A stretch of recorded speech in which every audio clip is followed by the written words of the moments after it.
Selamat pagi pemirsa, peningkatan kasus pasien terkonfirmasi positif dan meninggal dunia terus terjadi di tanah air. Kemarin penambahan pasien terkonfirmasi positif COVID-19 lebih dari 54.000 orang. Membaca angka yang terus meningkat dan kondisi fakta di lapangan juga membuat miris. Rumah sakit membludak, krisis obat dan oksigen di banyak tempat, tenaga kesehatan pun sudah teramat kewalahan. Kini banyak kasus kematian dari pasien-pasien yang tengah melakukan isolasi mandiri, isoman, yang terlambat mendapatkan penanganan medis. Jutaan nyawanya yang perlu diselamatkan dan harus dilindungi. Pemirsa, nilai editorial Media Indonesia di seri ini Jumat 16 Juli 2021 dengan tema Nyawa di Balik Angka Buat Keder bersama saya Leonard Samosir. Dan kami juga mengundang Anda untuk berpartisipasi nanti di nomor telepon 021 583 99 100. Dan pemirsa, pagi ini telah hadir di Studio Metro TV, anggota Dewan Redaksi Media Group, Don Bosco Selamun. Bang Don, selamat pagi. Selamat pagi, Leo. Sehat-sehat, Bang? Sehat, Leo. Tetap pakai pertanyaanmu selalu begitu ya? Selalu, Bang. Sehat, ya? Itu yang paling penting karena itu yang sekarang menjadi perhatian kita semua. Nah, itu ketika melihat angka-angka, Bang Don, ada teman yang mengatakan, sudahlah, tidak usah disebut angka kasus. Lalu yang mau disebut apanya? Angka kematian saja, katanya. Ya bukannya sama saja mengerikannya begitu. Tapi sebelum kita bahas itu, Bang Don, kita lihat dulu ada beberapa berita yang menjadi perhatian media Indonesia untuk hari ini. Pemirsa, yang pertama ini adalah headline kita, pahlawan di garda terdepan. Saya baca beritanya, Bang Don, ternyata satu dokter di Wisma Atlet bisa menangani 240 pasien. Betul. Wah, ini bagaimana, Bang? Ya, kalau lihat situasi seperti sekarang kan kita punya tenaga kesehatan itu kan jauh kurang dibanding dengan kebutuhannya.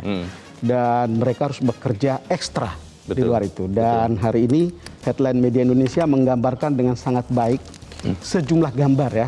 Kalau mereka nanti atau pembaca nanti bertemu dengan harian Media Indonesia, ada foto-foto. Itu one picture speak louder than words. Ya, jadi gambar-gambar ini berbicara tentang lebih dari 1000 kata. Betul. Untuk memperlihatkan bagaimana nakes kita berjuang dan berjibaku di lapangan. Iya, dan sekarang mulai kewalahan ya, Bang? Betul, makanya kita agak juga sebetulnya tidak enak sebetulnya kalau melihat bagaimana orang memarahi nakes dalam situasi seperti ini. Anda tahu bahwa sudah begitu banyak yang meninggal, dokter, perawat, dan seterusnya. Mereka adalah orang-orang yang berkorban. Saya rasa kita aja ketemu satu sama lain sekarang agak parno, bagaimana mereka yang harus setiap hari berhadapan dengan itu. Itu dekat sekali dengan maut. Baik, kita bantu untuk mengurangi beban mereka, saudara-saudara kita yang jadi nakes, dengan taat melaksanakan protokol kesehatan. Kita tinggalkan berita itu, kita ke halaman 2. Kali ini masih terkait COVID, Bang Don. Mereka terbantu paket obat gratis. Ini ada 300.000 paket ya yang di tahap pertama yang dibagikan gratis di Jawa dan Bali untuk penderita COVID. Bagaimana, Bang? Ya, ini berita baik ya. Berita baik di tengah-tengah begitu ada bermacam-macam isu, ada vaksin yang harus dibayar secara individu, tapi kemudian ada vaksin gratis ini. Kita berharap ini sampai pada sasaran yang benar. Sasaran yang sangat membutuhkan, artinya orang-orang yang sangat membutuhkan pengobatan ini, vitamin dan seterusnya. Dan ini kan ditangani oleh TNI ya.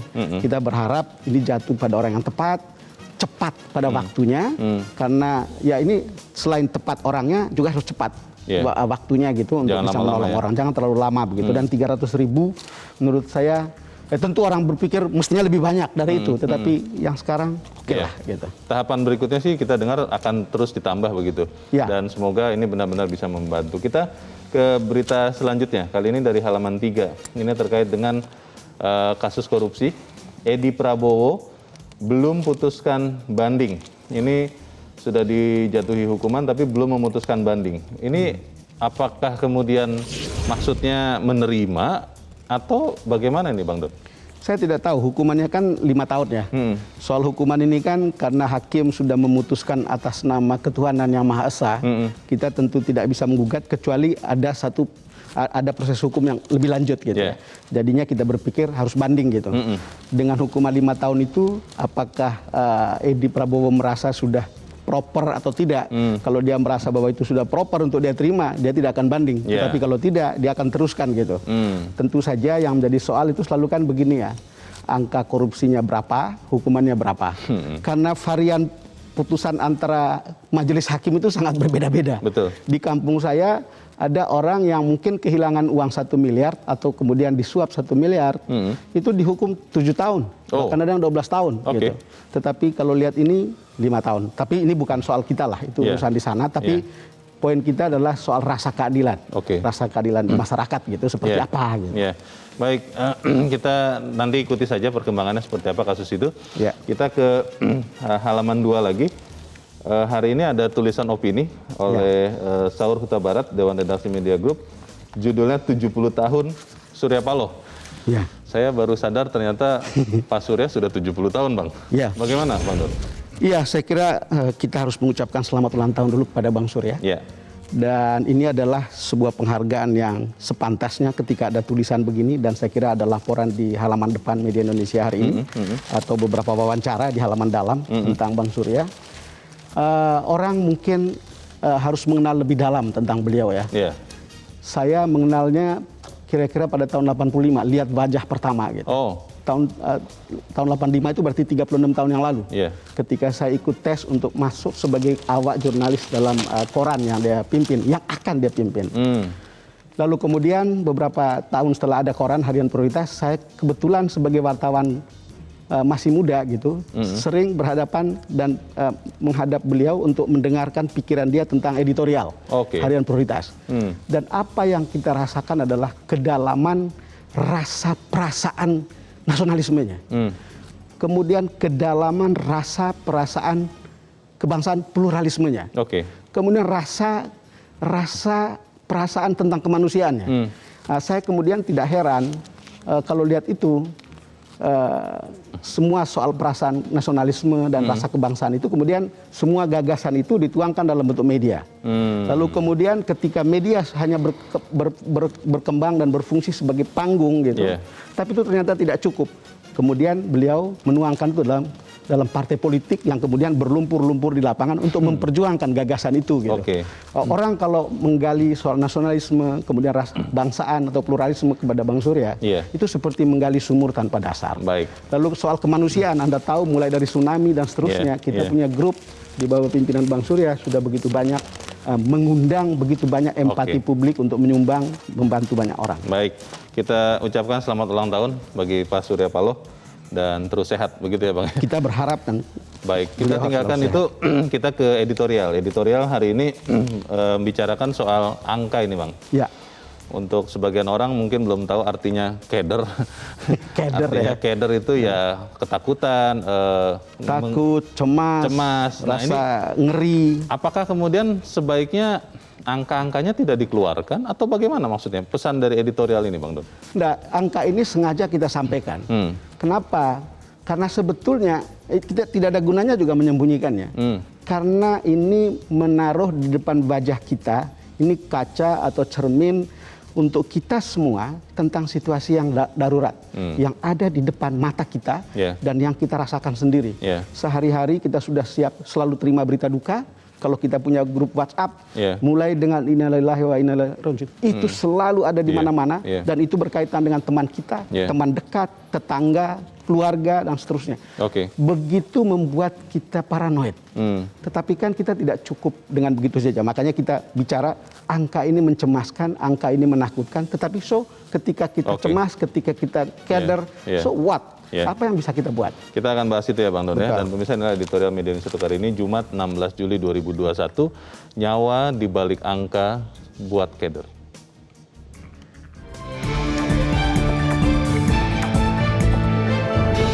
Nyawa di balik angka buat keder.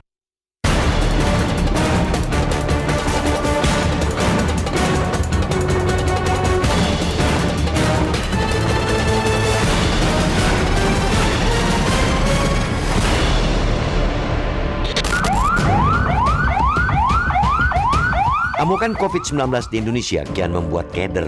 Peningkatan demi peningkatan kasus pasien terkonfirmasi positif terus terjadi dalam deretan angka yang tak lagi bisa dianggap biasa-biasa saja. Sejumlah titik psikologis sudah berkali-kali dilampaui hingga sekarang bertengger di atas angka 50.000 penambahan kasus per hari. Bahkan penambahan pasien terkonfirmasi positif COVID-19 sebanyak 54.517 orang yang dirilis Satgas COVID-19 Kamis 15 Juli lalu sangat mungkin belumlah mencerminkan situasi terburuk dari pandemi ini di tanah air. Ada proyeksi angka harian COVID-19 itu masih akan terus bertambah seiring dengan dilipat gandakannya upaya testing dan tracing dari kontak erat COVID-19. Kalau membaca angkanya saja membuat keder, fakta di lapangan tak kalah memiriskan. Rumah sakit membludak, krisis obat dan oksigen di banyak tempat, tenaga kesehatan pun sudah teramat kewalahan. Kini bahkan banyak pula kematian datang dari pasien-pasien isolasi mandiri atau isoman yang terlambat mendapatkan penanganan ketika kondisi mereka drop dan membutuhkan perawatan. Dengan melihat fakta-fakta itulah, semestinya cara kita memaknai lonjakan angka kasus COVID-19 agar tak terjebak dengan frasa-frasa yang bombastis tapi nihil rasa. Angka bukan sekadar simbol numerik yang seolah akan terlihat keren ketika mencapai rekor tertinggi. Di balik angka itu ada nyawa yang perlu diselamatkan. Ada warga negara yang harus dilindungi. Pun secara pandang seperti itulah yang seharusnya menjadi latar belakang pemerintah menyiapkan kebijakan maupun skenario, mulai situasi dengan kegawatan ringan hingga yang terburuk. Tidak sekadar memperindah angka di atas kertas statistik atau menghaluskan kata-kata sehingga seakan-akan situasi selalu terkendali. Data memang tak seharusnya ditutupi karena data yang akuratlah yang menjadi landasan kita menentukan langkah penanganan yang tepat. Jika kebijakan atau skenario berangkat dari data dan analisis yang tak jujur, kita sesungguhnya sedang membuang-buang waktu. Sedangkan si virus terus bergerak tak pernah menyia-nyiakan waktu. Temukan akar masalahnya melalui data lapangan yang kredibel. Dari situlah semua mestinya dimulai dan dievaluasi. Dengan dasar itu, kita bisa berharap pada pemerintah melakukan tindakan luar biasa untuk pengendalian COVID-19. Skenario terburuk yang akan disiapkan pemerintah pun idealnya juga didasari data yang tak sekadar angka, tapi juga kejujuran melihat realita di lapangan. Pemberlakuan pembatasan kegiatan masyarakat atau PPKM darurat yang akan diperpanjang barangkali merupakan kebijakan yang sudah mesti dilakukan bila melihat mata rantai penyebaran virus corona yang tak kunjung melambat. Akan tetapi untuk memperpanjang itu pun pelaksanaan PPKM darurat sekarang ini harus dievaluasi menyeluruh agar penerapannya dapat lebih efektif. Itu di hulu penyebaran. Pada saat yang sama, negara juga mesti membereskan satu persatu masalah di hilir. Kita mendukung pemberian obat gratis untuk pasien isoman, terutama di wilayah-wilayah berisiko tinggi yang kemarin diluncurkan Presiden.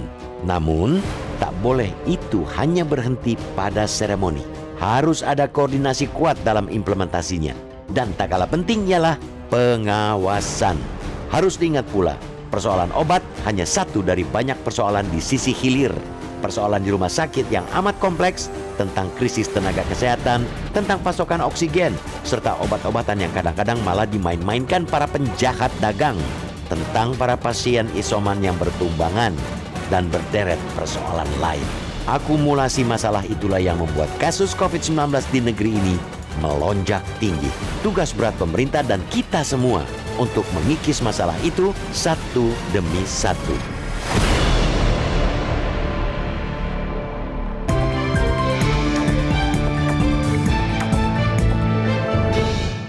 Anda bisa ikut menyatakan pendapat Anda di bagian berikut selepas jeda. Pemirsa, untuk saat ini tetaplah bersama kami.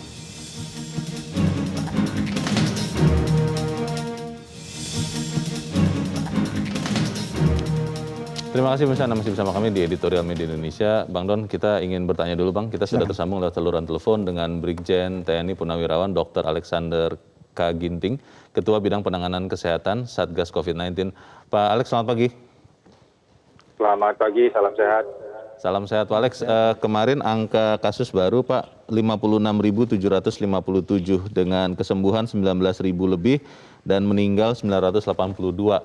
Kalau melihat ini Pak, apakah kemungkinan bahwa PPKM darurat ini bisa selesai di tanggal 20 Juli atau kemungkinan akan diperpanjang Pak Alex? Sekarang sudah tanggal 16 Juli. Iya. Kita mulai PPKM darurat tanggal 3 Juli sampai tanggal 20. Itu plan A. tentu pasti ada plan B-nya kan. Jadi artinya PPKM darurat ini kan dikerjakan karena kita melihat setelah kita libur 5 minggu setelah Idul Fitri, itu terjadi kenaikan, lonjakan dari 10 ribuan sampai 20 ribuan. Terus kemudian 30 ribuan.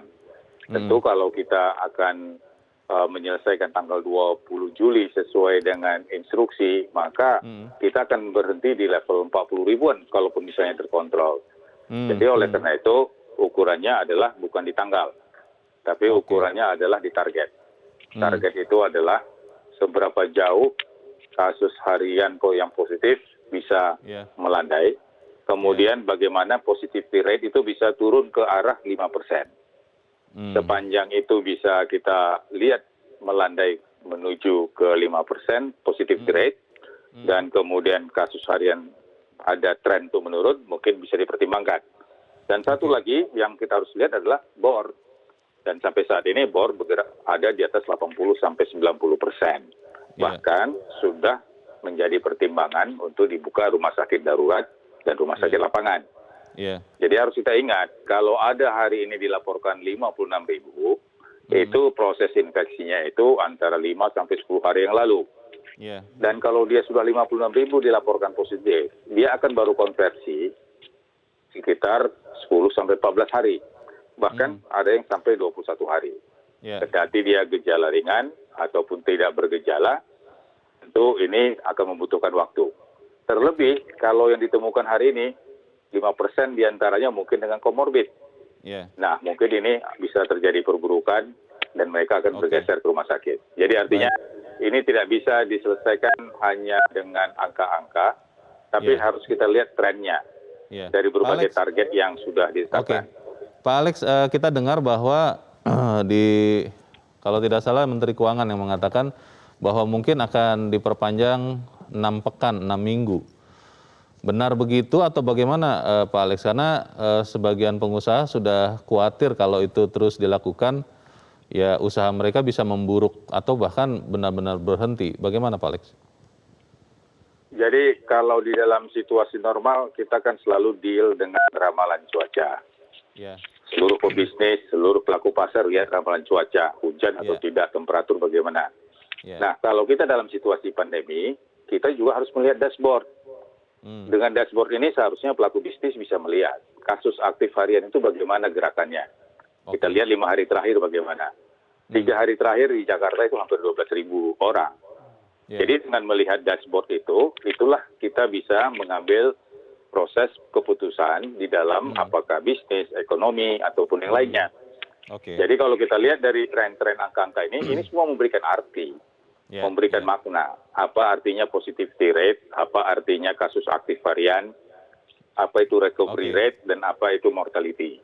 Jadi ini sebenarnya berhubungan juga dengan ekonomi, berhubungan dengan bisnis, berhubungan dengan politik. Jadi dashboard itu tidak hanya sekedar pajangan, itu banyak memberikan arti sepanjang reporting dan recordingnya itu baik. Oleh karena itu memang dalam PPKM darurat ini kita sangat menekankan sekali agar testing, tracing, dan treatment itu tidak boleh main-main.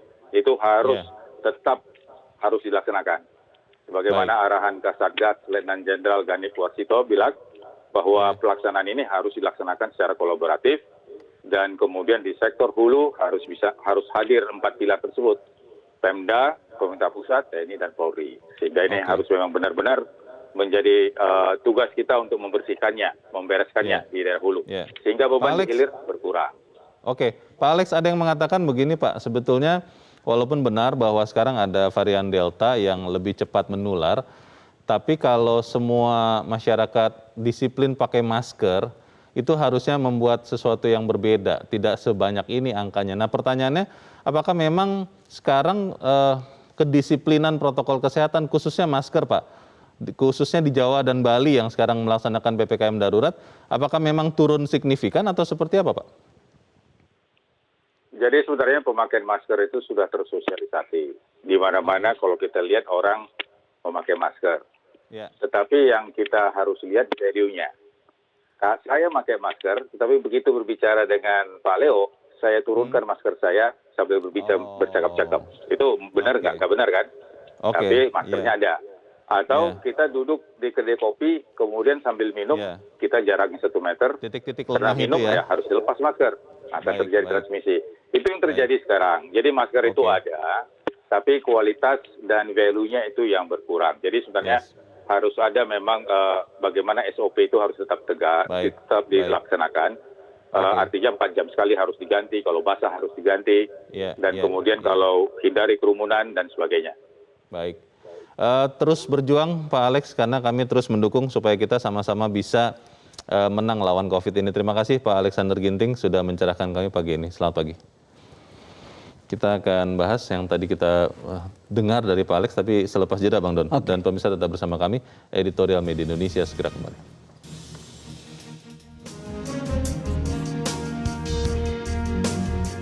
Media Indonesia mengajak Anda untuk mengakses fitur premium e-paper.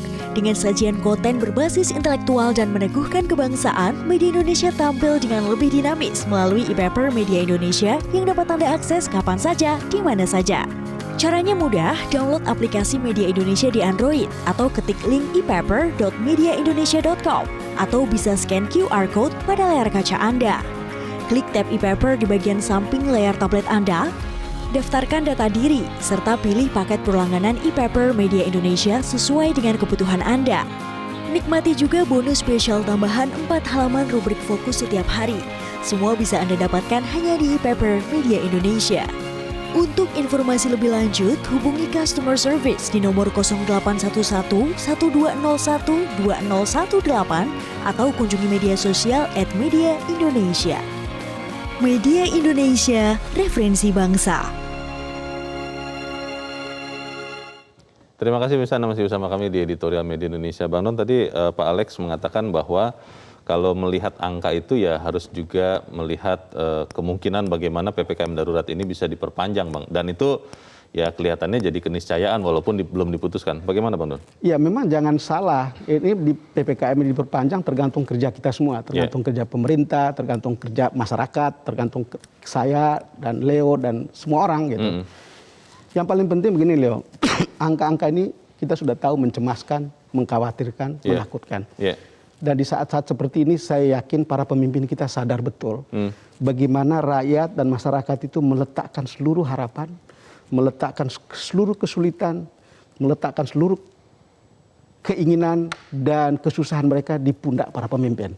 Ini saat terbaik sebetulnya bagi pemimpin untuk menunjukkan hati dan kerja yang betul-betul nyata. Jauhi pencitraan, langsung harus lakukan kerjasama dari pusat sampai ke daerah sampai ke paling bawah. Karena pada akhirnya walaupun ada tanda-tanda misalnya sekarang ini ada penurunan mobilitas sosial, pada akhirnya kan orang hanya akan bicara soal apakah itu melandai, apakah positivity rate-nya sampai 5% seperti yang dikatakan oleh Pak Alex tadi, lalu kemudian yang meninggal atau fatality rate-nya di bawah 3% atau 2,5% sesuai standar WHO. Sebetulnya sampai ke sana dan rakyat sekarang itu sangat berharap untuk itu. Tapi juga pada kesempatan yang sama, saya kira kita juga sadar karena kita ini harus tahu bahwa kita ini sering aneh gitu. Saya berharap Leo yang patuh, Leo berharap saya yang patuh, kita berdua berharap orang lain yang patuh. Padahal mestinya urusan kita semua gitu. Karena kalau kita tidak patuh lalu kemudian berharap PPKM itu segera berakhir, bagaimana bisa gitu. Itu mimpi ya. Jadi itu mimpi. Jadi sebetulnya kalau kita mau supaya itu tidak lebih panjang, tidak lebih lama, bisa bekerja normal lagi.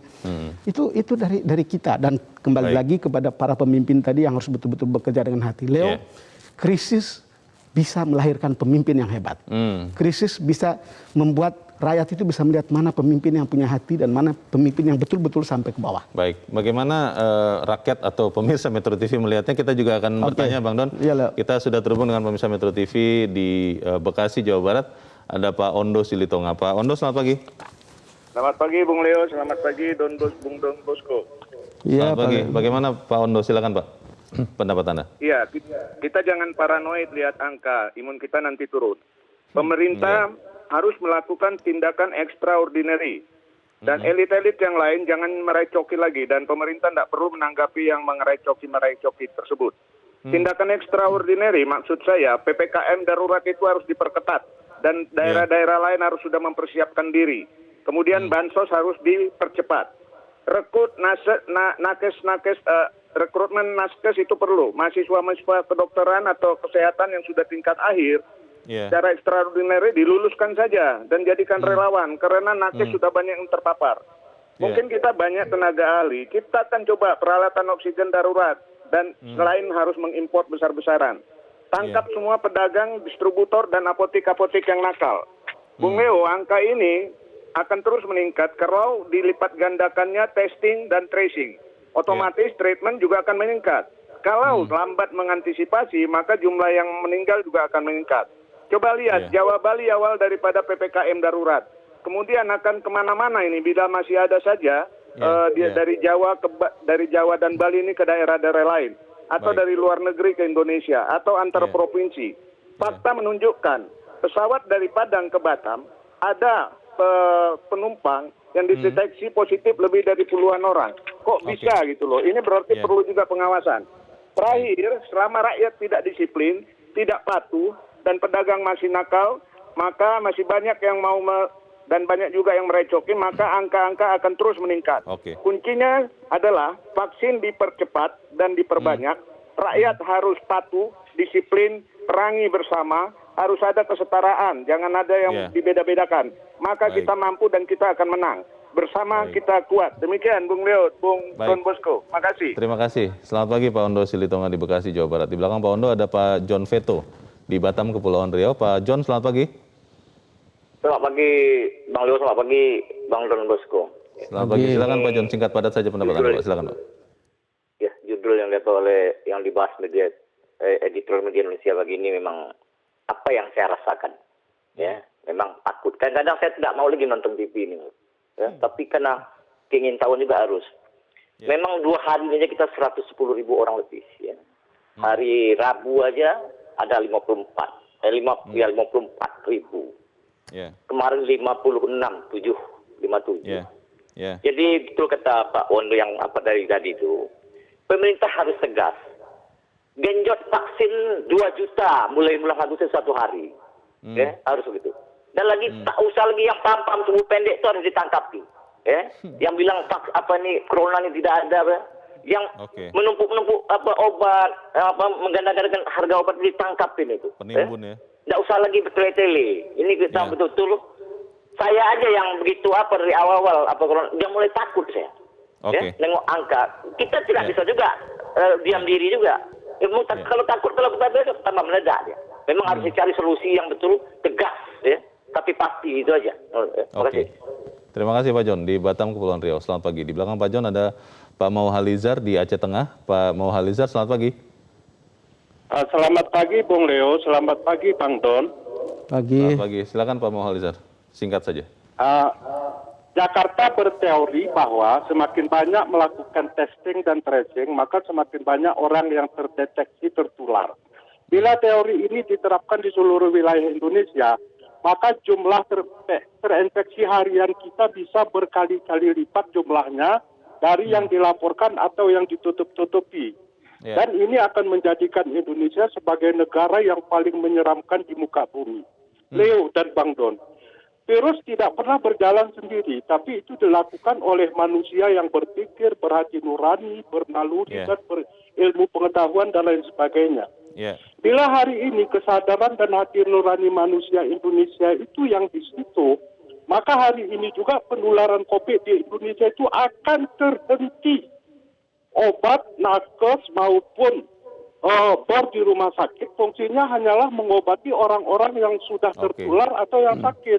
Sama sekali bukan mencegah penularan di hulu. Sebenarnya pencegahan penularan di hulu tidak perlu biaya banyak, tidak perlu obat, oksigen, ambulan dan lain sebagainya.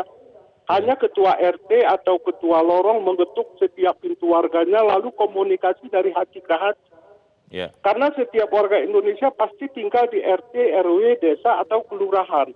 Di situ ada ketua pemuda, kader PKK, tokoh adat, tokoh agama dan lain sebagainya. Potensi inilah yang harus dioptimalkan. Tidak perlu mengerahkan TNI, Polri dan lain sebagainya. Terima kasih, Bung Ton. Terima kasih Pak Mauhalizar di Aceh Tengah. Selamat pagi Pak. Usul yang konkret Bang Don, dan sebenarnya sudah kita bicarakan, tapi masalahnya efektif atau tidak di hari-hari ini, bagaimana Bang? Ya, ini kan persoalan kita begini Leo, kalau kita amati dari segi policy, kebijakan, sebetulnya semua oke gitu. Bagus ya. Dan yang menjadi soal itu kan selalu di bawah.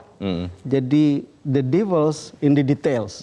Makanya betul orang bilang, kalau bisa uangnya langsung ke RT RW saja lebih bagus untuk bisa mengurus tempatnya itu kan. Daripada kita dengar pusat pidato, gubernurnya pidato, bupatinya pidato, dan itu kayak echo, kayak gema gitu aja. Sementara di bawah sana begitu banyak problem yang tidak terlihat dan bahkan kemudian dikatakan oleh para penelpon kita. Misalnya ya, kita tahu misalnya, kita sudah akan ada produksi obat murah, ivermectin misalnya. Sekarang apakah itu akan segera sampai di lapangan? Ini kan persoalan yang sangat berbelit-belit juga. Orang bilang rumah sakit, ada hotline kalau Anda membutuhkan rumah sakit, ini hotline-nya. Tapi itu tidak semudah itu. Orang menelpon, kita juga mencoba. Gitu. Karena penuh juga. Dapatnya itu bisa lama sekali, dan bahkan tidak dapat, dan itu bahkan dibilang masuk ke antrian 300. Kemudian orang bilang, oke, ada home care. Ada home care, oke gitu.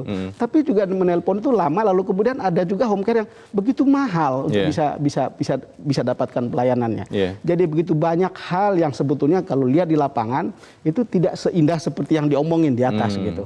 Itu sebabnya kita bicara tadi, pemimpin itu lahir dari krisis, dan saatnya kalau dia kerja tangan, kalau dia punya hati untuk turun sampai ke bawah, untuk bisa lihat. Tentu dia sangat terbatas, tapi kalau seorang pemimpin bisa memperlihatkan hati, saya kira orang di tingkat bawahnya juga pasti akan juga memperlihatkan hal yang sama.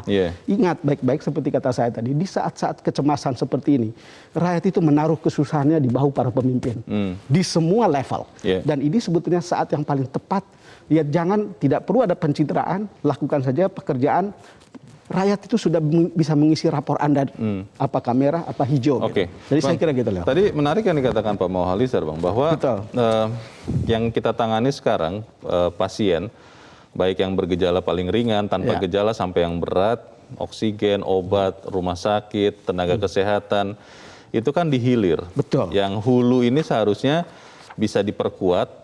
Kalau saya berpikir harusnya simultan. Tadi usulan Pak Mauhalizar adalah ya tidak usah pakai petugas TNI Polri, tapi ketua RT, ketua RW bicara dari hati ke hati supaya sama-sama sadar. Nah pertanyaannya, Bang, kita masih bisa nggak dalam kondisi sekarang, kondisi kegawatan seperti sekarang, banyak orang mengatakan Indonesia tidak baik-baik saja, kalau saya mau mengatakan Indonesia sedang buruk begitu.